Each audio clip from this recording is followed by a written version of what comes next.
ضمن ایک بات میرے ذہن میں آئی تو میں آپ کو گزارش کر دیتا ہوں. مجھے بتاؤ بچوں، ایک آدمی، ایک بلڈنگ ہے، 20 منزلہ بلڈنگ ہے، ایک رہتا ہے گراؤنڈ فلور پر اور ایک رہتا ہے 20ویں مالے پر. جو گراؤنڈ فلور والے کو نظر آئے گا وہ 20ویں مالے کو نظر آئے گا، 20 والے کو، اور جتنی وسعت سے 20ویں مالے والا 20ویں منزل والا دیکھ رہا ہے گراؤنڈ والے کو نظر آئے گا. خدا را میں ہاتھ جوڑ کے آپ سے کہتا ہوں، جو آپ کے اکابرین گنے چنے کام کر رہے ہیں، خدا را ان سے فوراً بدظن مت ہو جایا کرو.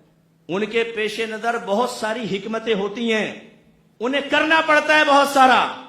آج اگر آپ سیاست میں ہیں اور آپ آ جائیں اپر لیول پر، آپ اسمبلی میں آ جائیں، آپ کو کرسچنز کو مبارکباد بھی دینی پڑے گی، آپ کو سب کرنا پڑے گا. اگر آپ اپر لیول پر آئیں گے، مجبوریاں ہوتی ہیں.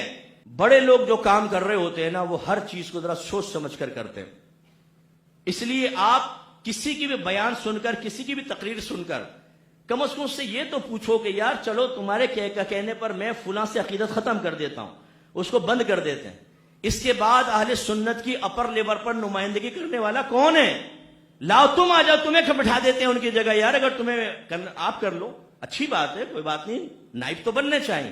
ہے کوئی بھی نہیں، اسے بھی گندا کرو، اس کو بھی گندا کرو، اس کو بھی گندا کرو. او بھائی، آپ جا کے پہلے معلوم کرو کسی سے کہ آپ کی حکمت کیا ہے اس میں.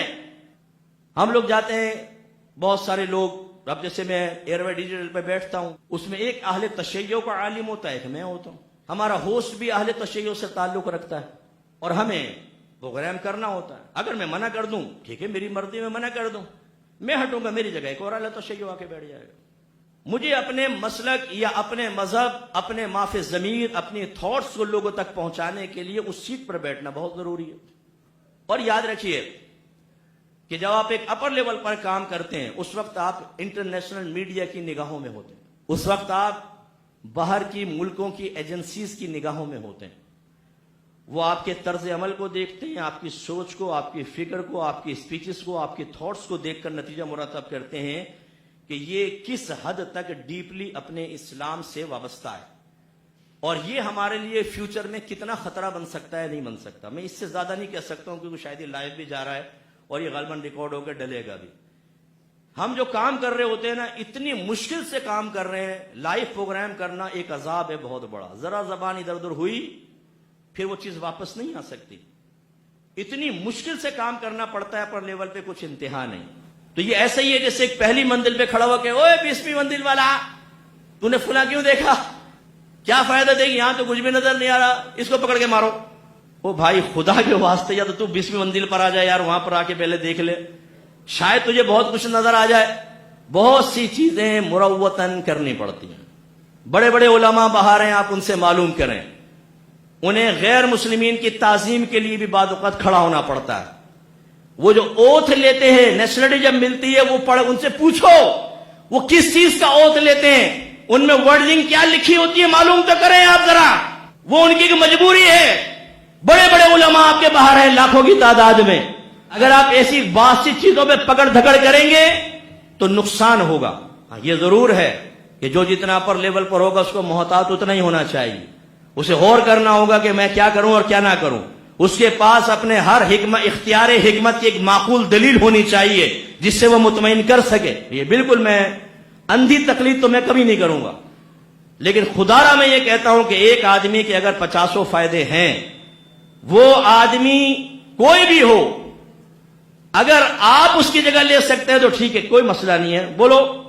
لیکن جب آپ لے نہیں سکتے، اس لیول پہ کوئی کام کرنے والا نہیں ہے، تو کام کرنے دو. یہ تو خیر ایک ہٹ کے مثال ہے. ایک دوست تھے ہمارے، انہوں نے کہا یار فلاں ایک تنظیم کے اندر بڑا فراڈیا ہے. تو میں نے کہا یار تم تو فنڈ دیتے ہو، اس میں کیوں دیتے ہو فنڈ، اور اس کے کیوں نہیں اس کو نکالتے وہاں سے؟ انہوں نے کہا مفتی صاحب بات دراصل یہ ہے، میرے وہ ایک بلڈر ہے بہت بڑے، کہیں گے بعض اوقات میرا ایک امپلائی جو ہے نا، مجھے پتا ہوتا ہے چیٹ کر رہا ہے، لیکن میں نظر انداز کر دیتا ہوں، اس لیے کہ وہ 1 لاکھ کی چیٹ کر رہا ہوتا ہے اور 50 لاکھ مجھے کما کر دے رہا ہوتا. تو میں کہتا ہوں چھوڑو یار، 1 لاکھ ہی کر رہا ہے نا، اگر روک لوں گا یہ بھاگ جائے گا. صحیح نہیں ہے، میں اس کی حوصلہ افزائی نہیں کر رہا ہوں، میں صرف سمجھا رہا ہوں بات کو. میرے بچوں، آج کے دور میں کون فرشتہ ہے؟ ہم نہیں چاہتے کہ میں کسی کے اگینسٹ آ کر بولوں، میری طبیعت ہی نہیں ہے، یقین کریں، ورنہ میں 10 کلپ ریکارڈ کر کے ایسے کوشچن کر دوں، اس کو جواب کوئی دے دے، میرا نام بدل دیجیے گا. میں تو ابھی کھینچ کے نکال لوں گا اندر سے کہ فلاں کے اوپر تو آپ نے اٹیک کیا، فلاں کو کیوں چھوڑ دیا، فلاں کو کیوں چھوڑ دیا، فلاں کو کیوں چھوڑ دیا؟ جواب دو اس کا۔ اور جب یہ ایک شخص تو ایسا خراب ہے کہ آپ کی نظر میں وہ اعلی حضرت کی نظر میں غلط ہے، تو حکم کفر جاری کرو اس کے اوپر، اور پھر یہ بتاؤ کہ اس کے کفر میں مبتلا ہونے کے باوجود، جس میں جاننے کے باوجود اس کی تعظیم کی، اس کے بارے میں کیا حکم ہوگا؟ یہ جواب دو، پھر میں گنواؤں گا کون کون اس کے، کیونکہ من شک فی کفرہ وعذابہ فقد کفر، یہ آپ کہہ رہے ہیں نا، تو تعظیم کرنا تو شک ہے، تو یقین کی دلیل ہے کہ یہ بالکل صحیح ہے، حالانکہ آپ نے جو کافر ثابت کر دیا۔ پھر میں آپ کو دکھاتا ہوں متقین کی پوری فہرست کہ کون کون اس فہرست میں داخل ہونے کے بعد اس شخص کی تعظیم کر کے کافر ہو چکا ہے۔ پھر تمہاری ہمت کو میں دیکھوں گا، ایک صرف ان کے لیے بھی ریکارڈ کر کے ڈال دو کہ یہ سب بھی کافر ہو گئے، کرو گے؟ اس لیے میرے بچوں یہ بڑا نازک دور ہے، کام کرنے والے ویسے موجود نہیں ہیں، بیٹھے بیٹھے آپ اپنے مارتے رہیں، کلپ ریکارڈ کراتے رہیں اور اپنے آپ کو ہیرو ثابت کرتے رہیں۔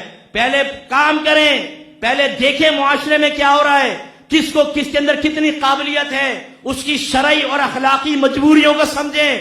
اس دور کے اندر کام کرنا، جسے میں نے کہا، بہت مشکل کام، اس لیے یہ بات آپ ہرگز نہ کریں اور سوچ سمجھ کر قدم اٹھایا کریں۔